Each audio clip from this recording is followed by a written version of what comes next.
na Mike Defensor dun sa pagpapatawag pa rin. Well, definitely linoloko niya yung tao at definitely gumagawa siya ng confusion, no? Dahil dun sa post niya, Blue Ribbon Hearing, hindi naman siya chairman, hindi naman siya member, hindi naman siya senador. Bakit niya linlin lang ang tao, no? So kausap ko si Senator Erwin at pinag-aaralin din namin yung legal action dahil linoloko niya yung taong bayan. Hindi tama yun, no? Dahil pag linoloko niya, ginagamit niya ang titulo ng Senado, hindi tama yun dahil panloloko ang ginagawa niya. Bakit siya yung nag-a-announce, sir?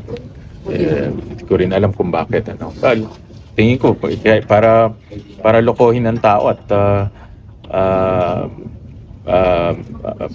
dahil pag naloko yung tao, tingin nila official yun. Any communication with Senator Marcoleta and Senator Pia about this, yung Blue Ribbon Hearing supposedly? Wala pa akong ano. These past few days, I was busy doing all of the security aspects just to make sure na safe in building. Sir, does Okay, guys? related ba raw yan? The stabilization related? And may nawabakit ba ka daw may involved the religious group? Ganun po ba yun? Based on our communication with AFP and PNP, it's possible na distab related siya. But I won't go into the details. But based on our conversation with them yesterday, possible. Ano scenario bukas po? So tomorrow, meron kaming mga na-identify na bills. Ito nga, identify na namin yung bills. Pero pinaka-importante yung 5 generals na i-confirm tomorrow. Tapos yung mga bills na na-identify namin, yung geriatric health bill, yung GASPE, yung vouchers, pa-expand natin from grade 1 to grade 6. No? And then meron kaming resolution to commend yung mga frontliners. And then may resolution rin para sa dagdag tulong sa mga Mindanao earthquake. Yung dalawang citizenship na nabinbin for a long time. So babalik na naman yung dalawa.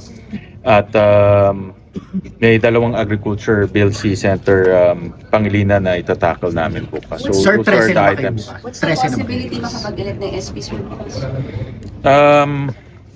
Let's see. No, I don't want to comment on that first. But negotiations are ongoing, sir? Sa block? Let's see. Ang importante naman para sa akin itong mga bills matapos tsaka yung CA ma-confirm yung mga generals. How long will be the special session, sir? Hanggang gabi? We'll start at 9 and then in-estimate namin matapos mga around 4 or 5 PM. PM. Kailan yung CA? Nag-confirm ba yung Cayetano Black na mag-attend ng special? Well, nag-issue ako ng statement encouraging all senators regarding kung majority or minority ka to attend. These are very important matters, lalo na yung sa CA.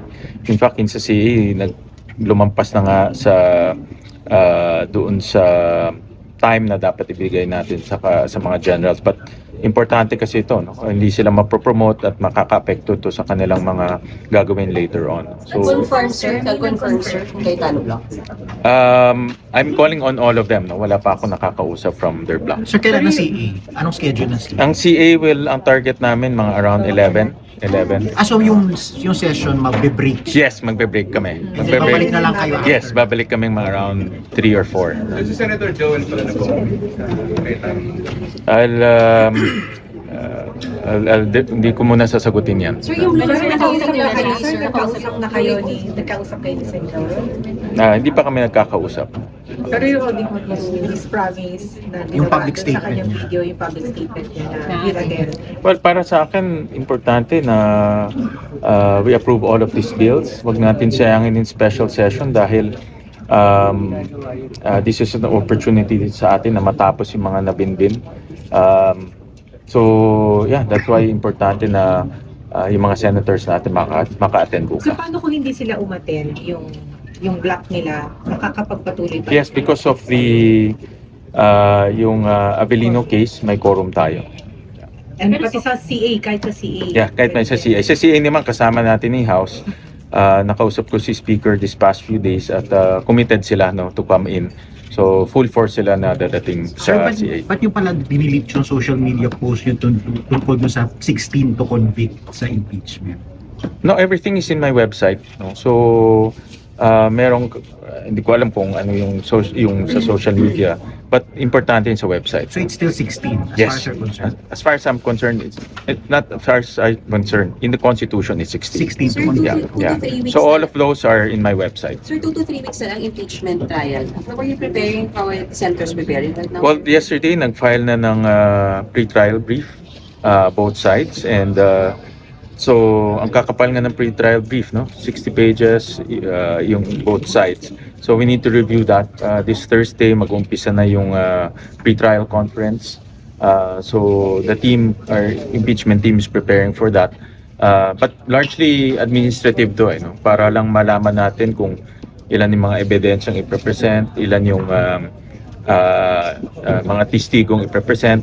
Ilalagay na rin doon yung timetable para alam natin gaano kahaba. Yung stipulation of facts kung meron man.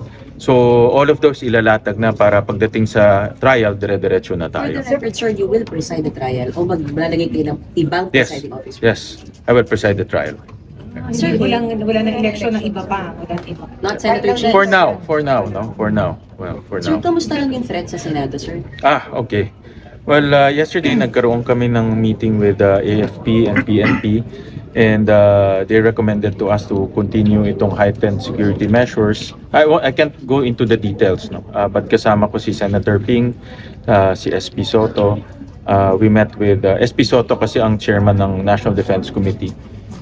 So we met with AFP and PNP para pag-usapan itong threats. No? Bottom line is they recommend for us to continue to be proactive and continue implement yung heightened security measures natin. Humingi rin kami ng suporta sa kanila sa pagbibigay ng intelligence information dahil sila lang naman may intelligence information network. No? So tuloy-tuloy yung pag-collaborate at coordinate So, namin sa no kanila. committee hearings muna, sir, para walang visitors? Ganun ba? This week, wala naman nakaschedule na committee hearings. In the weeks to come, sir. We'll take it week by week. No? Ginagawa ko every week, nagko-coordinate kami with the agencies. Si General Corpus last week nasa NICA and nasa NBI. So every week gagawin ko, I'll coordinate with this intelligence Then agency. sir, meron kayong comprehensive SSI sa buong premises ng Senate? Yes, this is in preparation for tomorrow's special session and as well as yung security threat na nakukuha natin. So tuloy-tuloy yung aking coordination until malaman natin na wala nang ganitong threat or pwede na natin ma-manage yung mga ganitong And the threat. armed threat remains to be armed group na susugod sa Senado? Remains to be that? Kasama na rin yun. No? Kasama na rin yun. Sir, So ako, ang trabaho ko kasi is maging paranoid eh.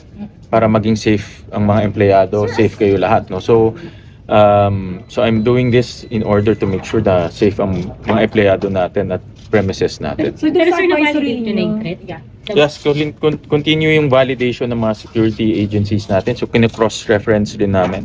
That's why humingi ako ng tulong kay Senator Ping dahil obviously may ganyan siyang experience. And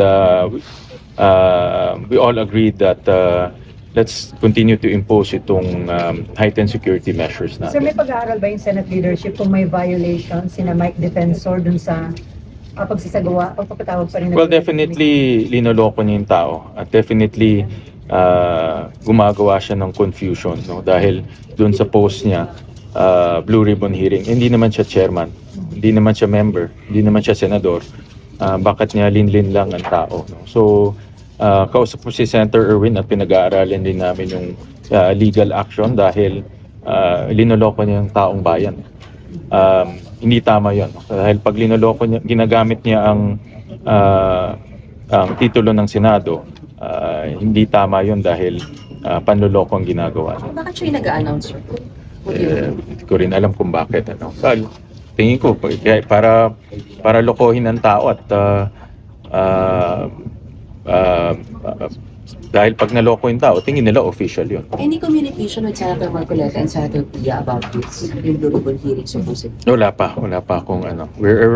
These past few days, I was busy doing all of the security aspects just to make sure na safe in building. Sir, doon sa Okay, guys. related ba raw yan? The stabilization related and may nababanggit baka daw may involved na religious group, may ganun po ba? Based on our communication with AFP and PNP, it's possible na distab related siya. But I won't go into the details. But based on our conversation with them yesterday, possible.